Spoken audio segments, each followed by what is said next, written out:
Okay, I'm standing taller than I am because she's taller than I am. And she's wearing heels. Yeah? Yeah? Okay.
Well, we'll do a quick sound check to make sure you can hear me, and it sounds to me like you certainly should be able to. So everybody in the back row, okay? Is it too loud? Do we want to turn it down? Or no? Great. Okay.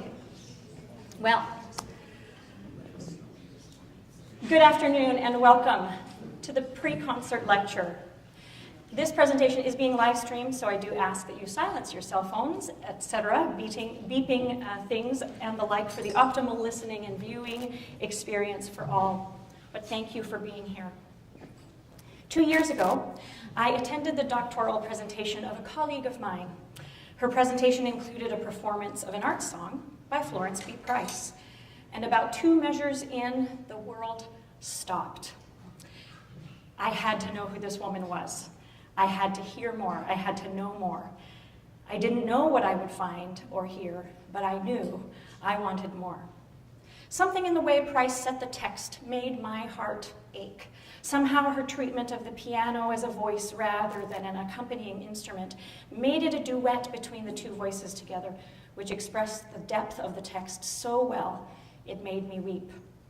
I had no idea I would find a woman who, against all odds, and in the face of every adversity, would blaze her own trail.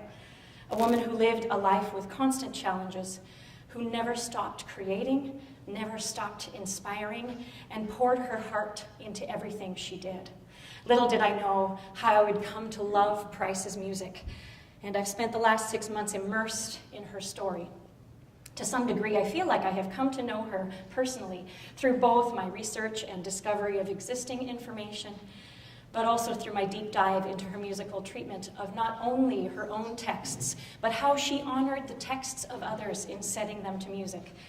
Without a doubt, Florence Price was a passionate, loving, kind, faithful, and intelligent woman with a vociferous drive to succeed. She had an insatiable hunger for knowledge and was constantly looking to better herself and her craft. And she wasn't afraid of the work it would take to achieve her goals. She continually used and shared her God-given talents for the betterment of others, and I can only imagine what else she might have achieved if she hadn't died when she did. This afternoon, I share with you Florence's life story, highlighting her sacred works and the situations and events which I believe shaped and influenced her and subsequently her compositional style. It is my hope that today's lecture and performance honors both Florence and the many scholars who have committed to help the world rediscover the heart of the woman that was Florence B. Price. And I might get emotional. Next slide. Florence Beatrice Price was born on April 9th, 1887 in Little Rock, Arkansas, the last of 3 children to James H. Smith and Florence Irene Gulliver. Florence, or B, as she was called by those close to her, was born with low oxygen levels in her blood, a blue baby, a condition which would hamper her entire life, ultimately causing her heart to give out at age 66. Sadly, the second Smith child, Florence Gertrude, had died around age 6, 1886. So Florence had only one older brother, Charles, 11 years her senior. Price's parents and grandparents were of mixed race and born free, that is, had not ever been slaves. They were well educated and successful, holding positions of leadership in the community, and held career positions as landowners, doctors, lawyers, and some had even found success in the performing arts. At age 3, Florence began taking piano lessons from her mother, and at age 4 performed the first of many in-home recitals for colored travelers whom, because many hotels would not welcome them, ended up staying with the Smiths on their way through Little Rock. Concert pianist John Blind Boone and abolitionist Frederick Douglass, yes, that Frederick Douglass, were amongst their earliest guests. And this concert at age 4 included works that B herself had written. Setting standards of achievement already, Price produced the first publication of one of her compositions at age 11. It is lost now. And at age 13, she graduated from Union School, later Capitol High School, the first public school for African Americans in Little Rock, where, having received the highest grades of her class, she was also named valedictorian. At age 14, she was accepted to the New England Conservatory in Boston, Massachusetts, where her mother, attempting to protect Florence from possible campus discrimination, secured an off-campus apartment and maid for the duration of her college studies. During her time at New England Conservatory, Florence studied both organ performance and piano teaching. As one of only 2 Black students in her graduating class, Florence was immersed in technique, theory, history, counterpoint, harmony, choral pedagogy, instrument tuning, and composition. She was also one of the select few to study composition with NEC's director, George Whitefield Chadwick. And Chadwick took great interest in Florence's compositional abilities and encouraged her to continue writing in a nationalistic style, utilizing and incorporating African American folk songs and spirituals into her compositions. Florence's father, Dr. James Henry Smith, was an esteemed member of Little Rock Society, belonging to and serving on many professional associations and conducting business with both Blacks and whites. He was active in the political community and used his position and wealth to advance the causes of the community. He was the first Black man to have a dental office, serving both Black and white patients. He was one of the founders of Allison Presbyterian Church in Little Rock. He was the elector to the state for President Garfield in 1880. He founded the Arkansas Colored State Fair in 1881, and he was appointed as state commissioner at the World's Fair Exposition in 1884. In 1889, he was listed as one of 18 prominent colored citizens of Central Arkansas. Clearly a figurehead of the community, he was used as an example for other Blacks, and it was said about him, he is thoroughly prepared and courteous. He destroys the old and foolish saying that if a man is a Negro, he is not respected by the wealthier class of citizens. Dr. Smith is a true example of manhood and a most gratifying exponent of racial possibilities. Dr. Smith was also an inventor, holding 2 U.S. patents, a published writer, and a watercolor artist. When his first dental practice was destroyed in the Great Chicago Fire of 1871, he taught reading and writing in one-room schoolhouses, which he helped to build, while he saved up money to rebuild his dental practice, this time in Little Rock. His passion for encouraging literacy amongst Black people is well documented in his 1906 novel, Maudel, and he writes, "Night after night, these old people wrestled with their letters, cheered on by the hope that they might learn to read God's word before death overtook them." Next slide. Florence's mother was an amateur singer, accomplished pianist, teacher, and astute businesswoman. Like her parents, she enjoyed a comfortable middle-class life, enjoying a stable and comfortable home life with access to good education and sophisticated luxuries afforded to her by her family's social status and investment holdings. She excelled in both her music and scholarly studies and became a teacher at an all-white school in Indianapolis. Accustomed to this bourgeois lifestyle, Florence's mother took great pride in the education and opportunity afforded to her and worked hard to ensure that Florence and older brother Charles were exposed to the best teachers, tutors, and experiences that her social circle could access. Unfortunately, in 1891, Arkansas State Senator John Newton Tillman introduced the Tillman Separate Coach Bill, proposing separate seating on trains for Black and white passengers. This bill furthered the institution of the Jim Crow laws that were strictly enforced, stating that all persons in whom there is a visible and distinct admixture of African blood were to be judged as Negro. After almost 2 decades of social, political, and economic sharing between Blacks and whites in Little Rock, racial tensions re-escalated and conditions deteriorated for the Black community. Subsequently, the Smith dental practice began to crumble without its white patronage, and although Florence's father continued to do as much as he could for the Black community, Florence's mother, it seems, had reached a turning point in her perspective of the Black community. Fair-skinned enough to pass as white, Florence's mother began to distance herself from their Black friends, choosing rather to socialize with the white elite of the community, often alienating her Black friends and family. Recognizing and perhaps accepting that she could not gain political access and economic wealth as a Negro, and therefore her only chance at social status was to pass as white. This mixed message was surely confusing for Florence.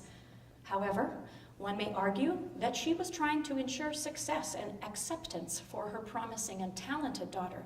In fact, in Florence's third year of study at New England Conservatory, her place of birth suddenly changed from Little Rock to Pueblo, Mexico. And it is assumed that Florence's mother had changed her hometown in the hopes of providing more opportunities for her daughter without the stigma of race to hinder them. By the virtue of her lighter skin, remember, both parents and grandparents were mixed race, Florence's mother could blend into white society and slowly began to resent being black.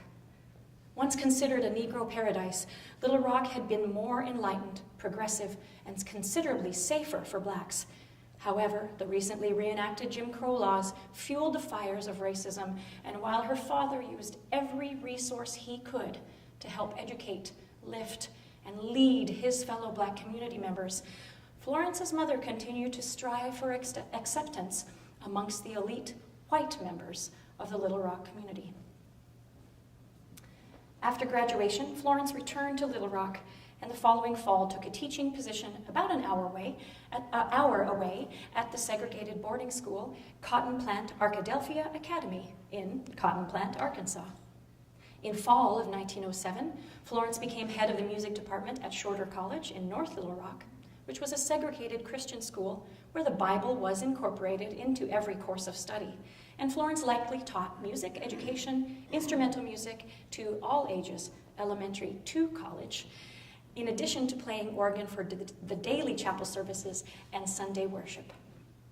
In April 1910, Florence's father, age 67, passed away, and Florence watched as her mother slowly sold or got rid of his belongings and any evidence that would tie her to the blackness of the Smith family. With the legal aid of Thomas Jewell Price, Florence's mother paid off her husband's debts, liquidated her household belongings, and quietly disappeared back to Indianapolis in March 1911, where she presumably assimilated herself into white society and culture. Florence never heard from her mother again. And it is assumed that Florence's brother had also chosen to pass for white, severing all ties to his sister and his former black community of Little Rock. With nothing left to keep her in Little Rock, Florence took a music faculty position at Clark University in Atlanta, Georgia. Now called Clark Atlanta University, it is the oldest historically black college. As teacher, composer, and artist in residence, Florence's classes were considered an integral part of the college experience, and she regularly gave organ and piano recitals, while also bringing in nationally recognized artists to perform on campus. Not only were Clark University students exposed to the great European composers and compositional style, but through her guest artists, Florence instilled a sense of Negro pride and cultural awareness, which extended from the campus to the community. In 1912, Florence returned to Little Rock to marry Thomas Jewell Price. Already a successful young lawyer, Thomas had assisted Florence's mother with the legal matters after the death of her father, and she had likely met Thomas while living at home and teaching at Shorter College. Thomas Price had a thriving legal practice, and by all accounts, he and Florence were active in the black community. And in addition to teaching music, Florence was president and director of the Little Rock Club of Musicians. A year later, their first child, son, Tommy, was born, providing the inspiration for Price's setting of the poem To My Little Son by Julia Johnson Davis. Likely her first attempt at art song, Price vividly captures a mother's love through romantic musical passages, conjuring dreamlike feelings of nostalgia and hope. Sadly, Tommy died as an infant. In 1917, daughter Florence Louise was born, and in 1921, daughter Edith Cassandra would complete their little family. Price was able to teach music from her home and watched her children grow, while Thomas thrived in his legal practice. Florence had a full teaching studio and composed many works for her students to learn and practice their blossoming skills. When some of these exercise pieces were published, Florence was inspired to keep composing bigger and longer works.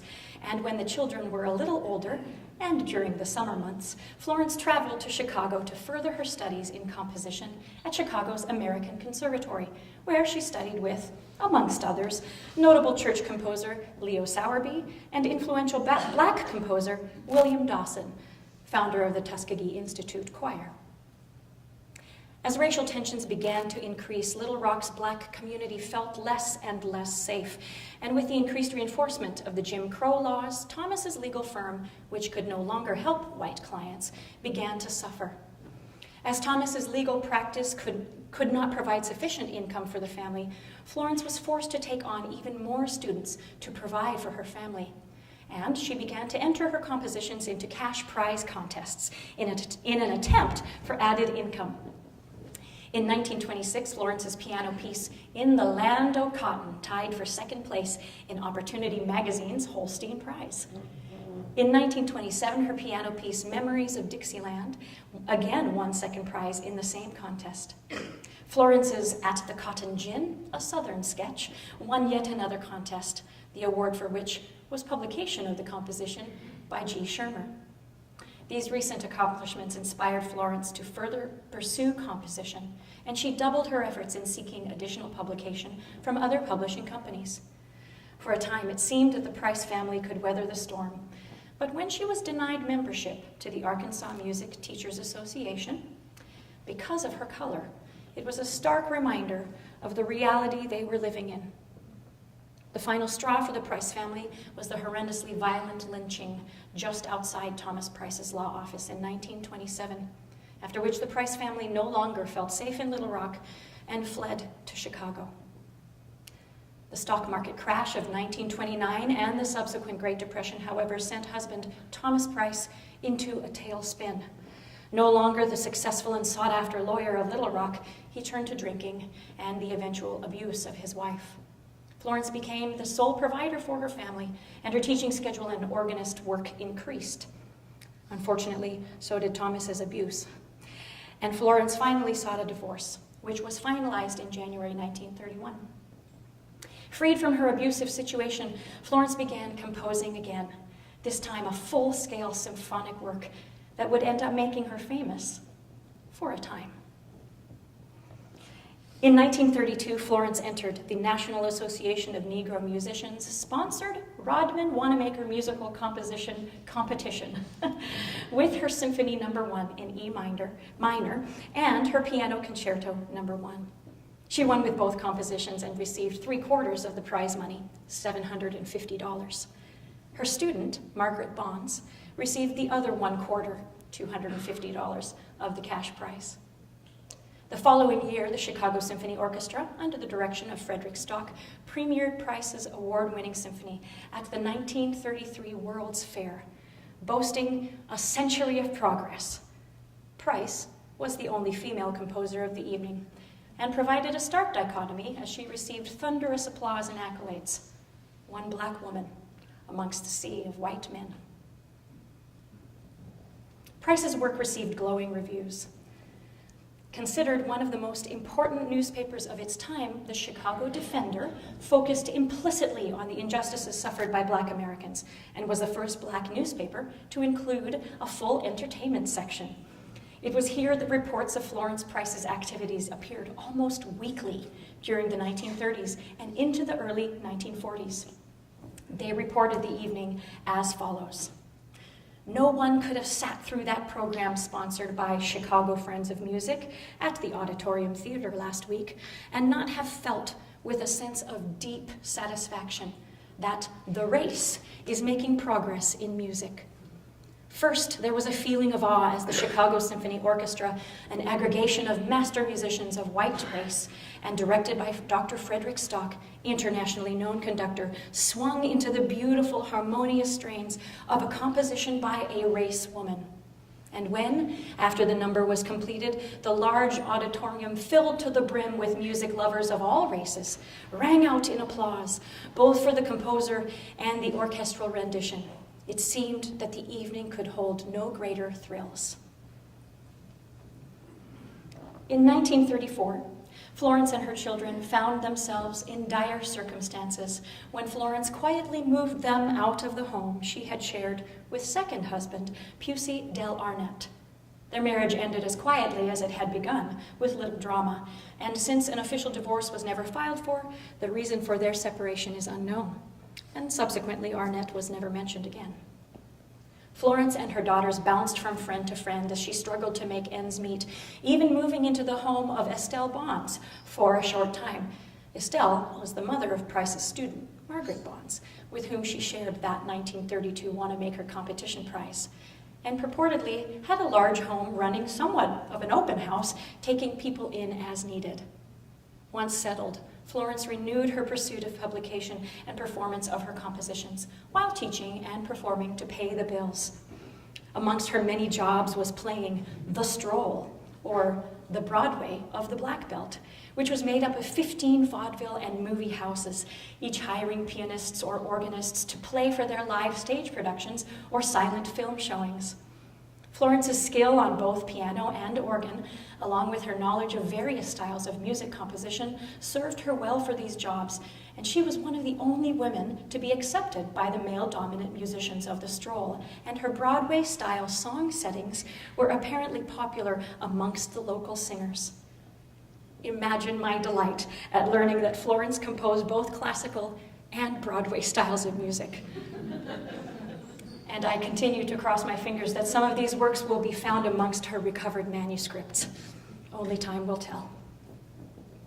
The National Federal Music Project, FMP, under the auspices of the Works Progress, later Project Administration, also led her to several local successes, and the Chicago Defender began referring to Price as the Dean of Negro Composers of the Midwest. The title was a nod to her childhood Little Rock neighbor, classmate, and lifelong friend, William Grant Still, known by many as the Dean of Afro-American Composers, and placed her amongst the recognized and esteemed composers during the Chicago Renaissance.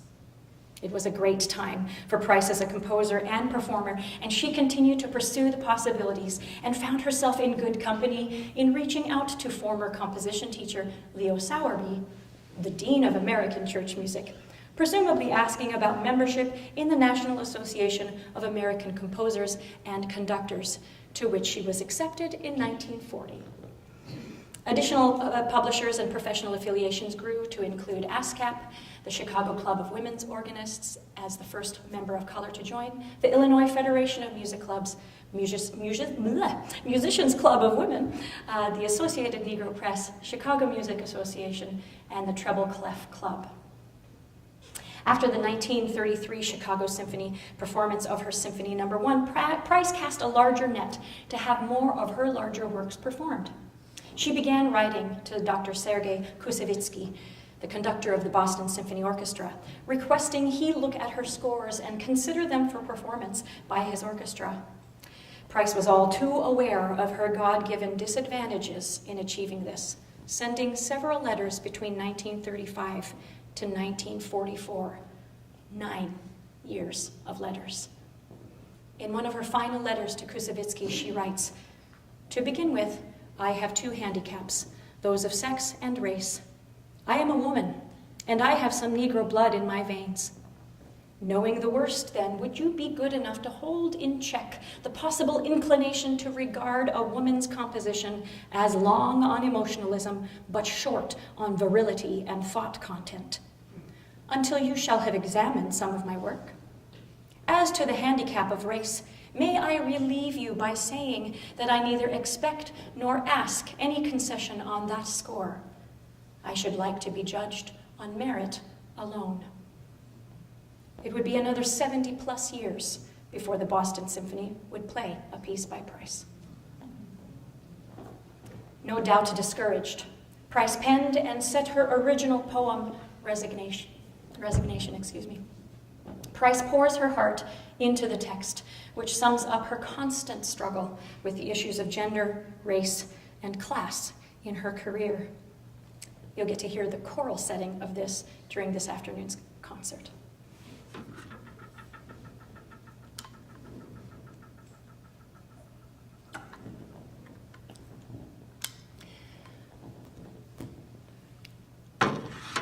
Spirituals are songs created by African peoples who were captured and brought to the United States to be sold into slavery. Having been deprived of almost everything, their language, families, cultures, freedom, religion, and dignity, the one thing that couldn't be taken away was their music. Over time, slaves and their descendants adopted Christianity, the religion of their masters, and reshaped it into a deeply personal way of dealing with the oppression of their enslavement. Their songs, which became known as spirituals, reflected the slaves' need to express their new faith. From Genesis to Revelation, God's faithful were the main characters of their songs. And although many slaves couldn't read, they could memorize biblical stories they had heard and turn them into songs. Spirituals were also used as a means of communication without their masters knowing it, which was especially useful when there was an escape being planned via the Underground Railroad. Spirituals were passed orally from person to person and often improvised as it suited the singers. It is estimated that there are 6,000 spirituals. However, the inherent oral tradition of slaves and their ancestors, along with the prohibition of literacy amongst the slaves, means that the actual number of songs is unknown. In his 1903 essay, The Sorrow Songs, W.E.B. Du Bois writes, "Little of beauty has America given the world, save the rude grandeur of God himself stamped on her bosom. The human spirit in this new world has expressed itself in vigor and ingenuity rather than in beauty, and so by fateful chance, the Negro folk song, the rhythmic cry of the slave, stands today not simply as the sole American music, but as the most beautiful expression of human experience born this side of the seas. It has been neglected. It has been and is half despised, and above all, it has been persistently mistaken and misunderstood. But notwithstanding, it still remains as the singular spiritual heritage of the nation and the greatest gift of the Negro people." I'll briefly touch on several characteristics of spirituals, and then we'll have a chance to listen to a short sample of some of them a little later. Highly relatable, the biblical characters of the spirituals often had to overcome great tribulations, and African slaves found a sort of temporary comfort and hope as they sang about them. Old Testament characters include Daniel, Moses, and David. From the New Testament, Jesus Christ. They found strength to hold on until they gained their freedom in this life or the next. The rhythm, once established, was central to the songs, and the singers would add or delete syllables in the words to make them fit. So essentially, the rhythm came first, and fitting the words came second. So words like heaven became a single syllable like heaven, or children became chilm. Religion, 3 syllables, became ligion. Going became gwine. You'll get a sample of that in just a moment. As early settings of these spirituals got notated, composers attempted to retain as much of the feel of the original piece as possible and employed the pronunciation or dialect of slaves to accomplish this. Some examples are for became fur, and the became duh. Get was git, more, mo, my, ma. Over the years, arrangements of spirituals have become more tonally and rhythmically complex, and subsequently there is less use of dialect. This structured approach presents more technical challenges to the performers, but limits opportunities for expressive interpretation. This places greater responsibility upon the performers to be sensitive to the original intent of the music and to communicate that intent to the listener. The minor sound of the pentatonic scale is most often the compositional basis for spirituals. Additionally, melodic patterns utilizing that triad movement, or even simply back and forth on a minor third, make spirituals easy to learn and remember. Many South African cultures have only one word that means both dance and song. So for many, movement while singing is inextricably linked. This rhythmical foundation gives accents in unexpected places, but it is also what makes this style so captivating and infectious. Indeed, it is difficult not to move when singing or listening to a spiritual. Intended for the average singer, the range of the spiritual was approximately an octave. Like the range used for a good hymn to be confidently sung in church, the low notes shouldn't be too low and the high notes shouldn't get too high as to prevent or limit congregational participation. As mentioned before, spirituals were often the way of teaching Bible stories to those who couldn't read. So, like a good teacher, spirituals used repetition of text and thematic material for ease of learning and remembering. And lastly, it is important to highlight that the use of the term master in spirituals generally represents the Lord God and not a master in the sense of slave labor. Florence Price was proud to be an African American, choosing to compose in the Black musical idiom because she found it self-expressive. Spirituals fall into three basic categories: call and response, where a leader would demonstrate or call the line, and then the chorus or group, congregation, would respond. Slow and melodic, songs with sustained expressive phrasing, which are often quite emotional, or fast and rhythmic, often using syncopated rhythm and thus telling a story. Hal Johnson writes, "True enough, this music was transmitted to us through humble channels, but its source is that of all great art everywhere, the unquenchable, divinely human longing for a perfect realization of life. It traverses every shade of emotion without spilling over in any direction. Its most tragic utterances are without pessimism, and its lightest, brightest moments have nothing to do with frivolity. In its darkest expressions, there is always a hope, and in its gayest measures, a constant reminder. Born out of the heart cries of a captive people who still did not forget how to laugh, this music covers an amazing range of mood. Nevertheless, it is always serious music and should be performed seriously in the spirit of its original conception." The list of Price's settings of traditional spirituals includes many well-known titles, as well as some lesser known. I'm happy to be able to share the last four on this list with you momentarily. I'll also be sharing with you some sacred poetry, which Price has gloriously set in a spiritual style. As Price says, we are waking up to the fact that we already have a folk music in the Negro spirituals. It is simple heart music, and therefore powerful. Perhaps the most overt example of the use of minor third movement and tryout outlining comes in the opening phrases of this first example. Part of a two-song set, "Workin' on My Buildin'," sets the pattern of time, trudging on as she works on her building. Use of dialect in workin', buildin', ma is characteristic of the traditional spirituals, and although penned by Price, her poetry captures the weight of her reality.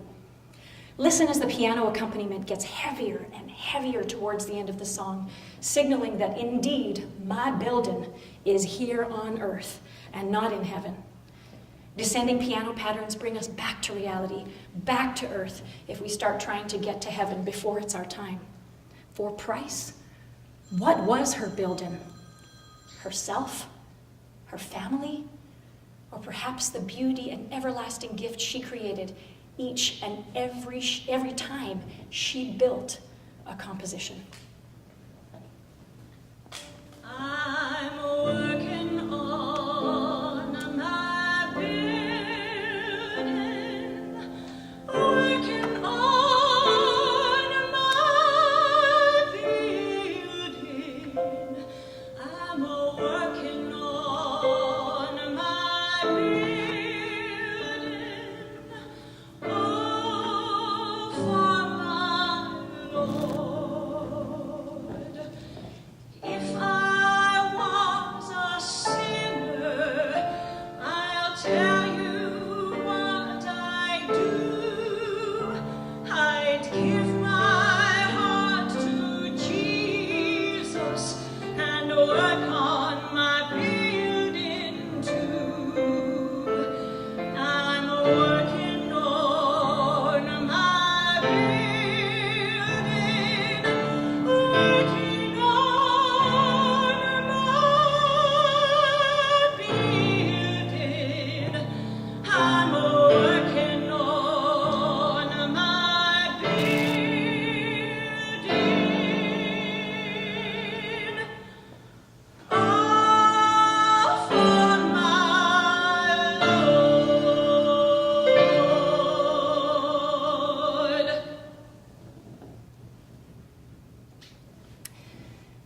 this next example is sort of a hybrid. In one sense, it's traditional in its content and repetition, but Price's treatment of it makes it so spectacular that it really drives home the message.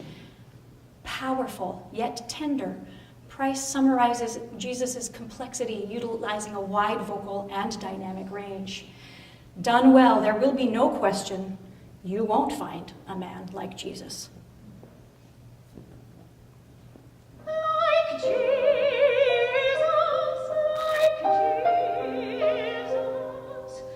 no, you won't find a man like Jesus. You may search from sea to sea, but this thing is clear to me, that you won't find a man like Jesus. You may search up in the air, but you will not find him there. No, you won't find a man like Jesus. Like Jesus, like Jesus.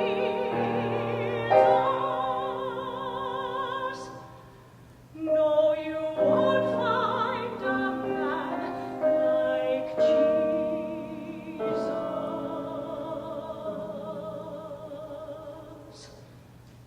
Like Jesus.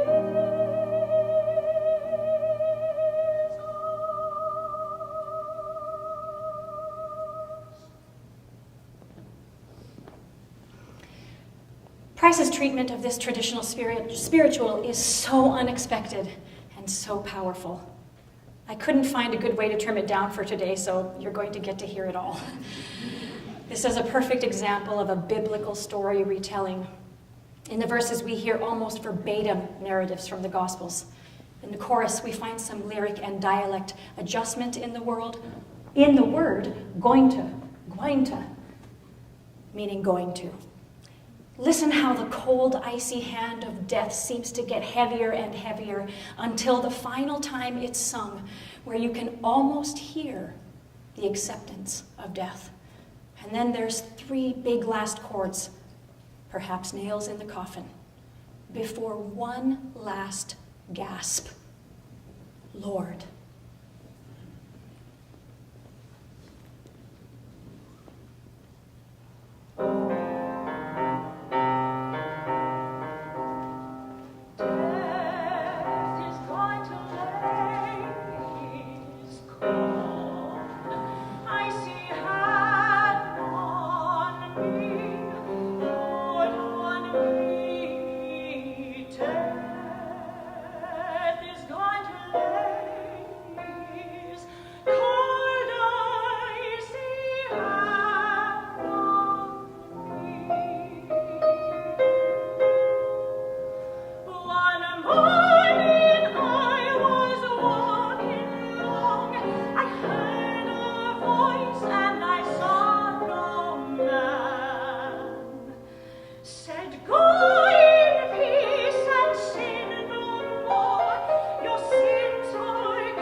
The simplicity of Langston Hughes' poem is juxtaposed over a powerfully soaring melodic line, which captures the eager yearning and honest plea of one seeking to find Jesus.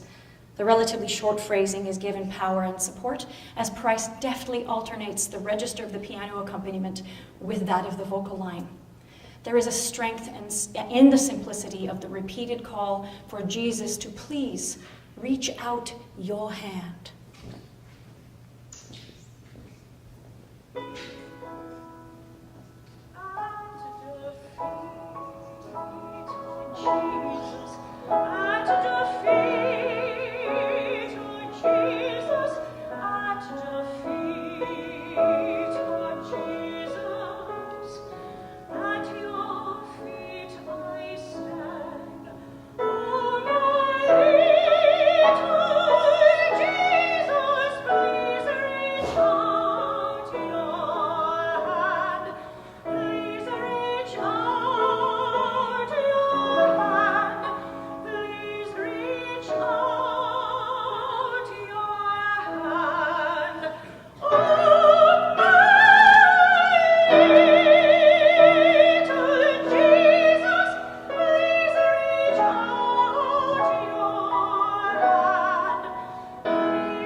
One of the many works Price dedicated to Marian Anderson, this work requires a larger range and higher skill level.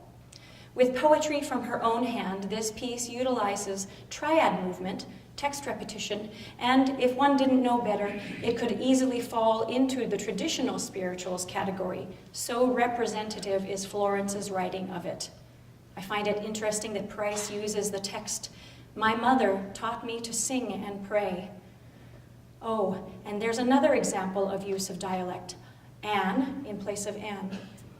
Indeed, her mother had given her music lessons, but it was definitely her father who instilled her with devotion to the Lord.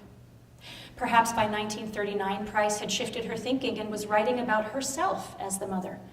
Perhaps she had come to terms with her own mother's abandonment. Or perhaps she was just following the rubric of those before her, placing mother in the position of homemaker and teacher while the father went to work as the breadwinner. Either way, the trouble she continues to describe through multiple verses can be soothed both by song and prayer. And that, I believe, is the point she is really trying to make. If nothing else, it is autobiographical. We're representing how she herself got through the tough times, the trouble that done come her way. Trouble done come my way. Yes, trouble done come my way. My mother, she taught me to sing and pray. When trouble did come my way, the chains fell off and the sun came out, the shining light broke through. The devil, he came to make me stop loving you, my Jesus, you. Trouble done come my way. Yes, trouble done come my way. My mother, she taught me to sing and pray. When trouble did come my way.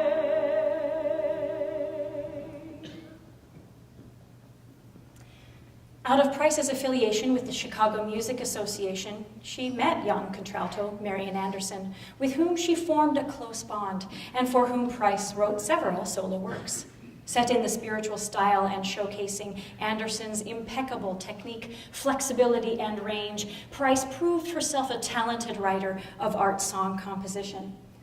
Written in 1937, My Soul's Been Anchored in the Lord secured Price's place amongst the composers of both sacred and secular art song when it reached some 75,000 people gathered at the Lincoln Memorial on Easter Sunday, 1939. After being refused use of the largest concert hall in Washington, D.C., because of her color, the concert was moved outside, and Marian Anderson closed her performance with Price's arrangement, which became somewhat of a signature song for Anderson.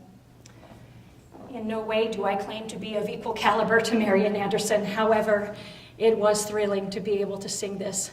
Here's a small snippet.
You can hear her dropping the anchor as through the piano descending scales there.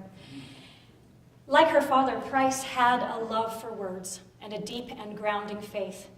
And I imagine her reading this sometimes when it seemed that all the odds were against her, and yet she continued to work to pursue her dreams, relying on faith, hope, and love.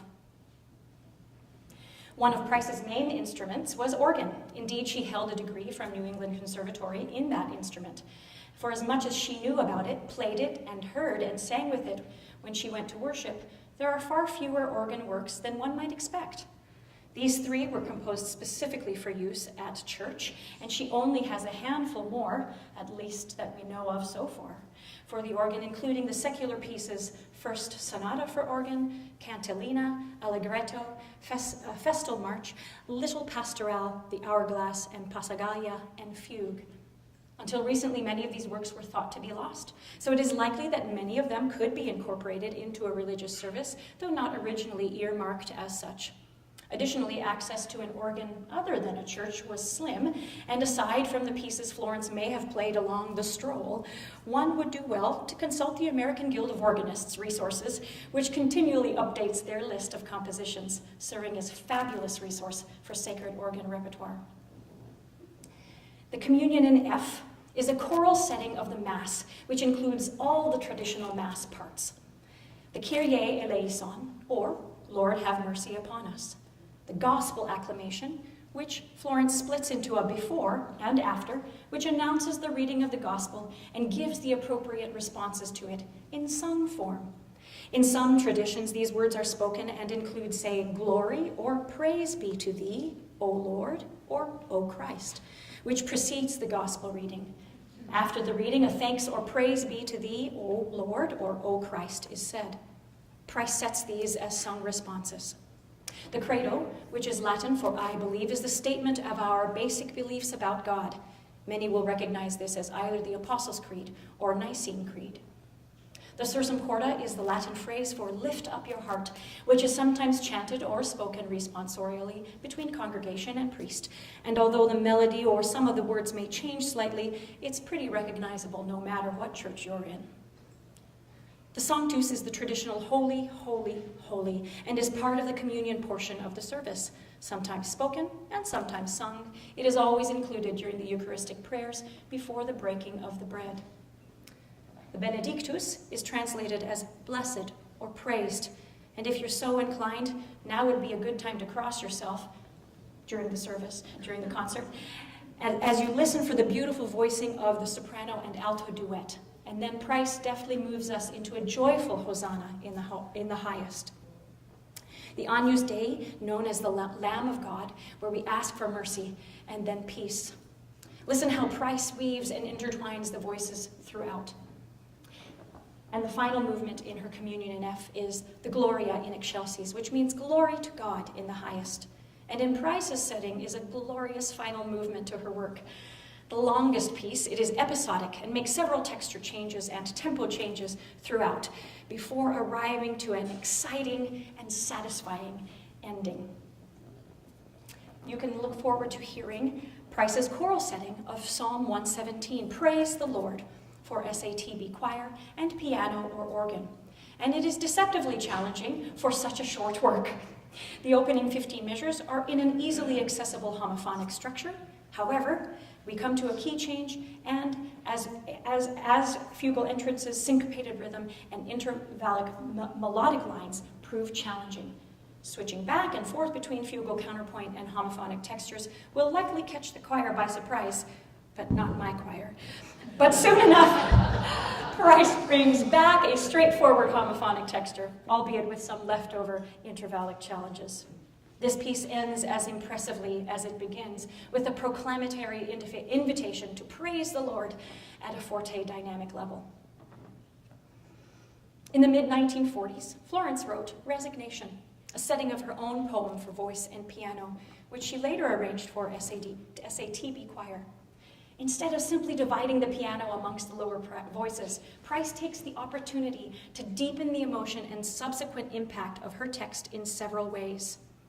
First, you'll hear that sometimes the entire choir is singing the text, while other times just the soprano voice carries the text while the lower three voices are humming. The choir is leaving to go get ready. It's the great migration of the choir.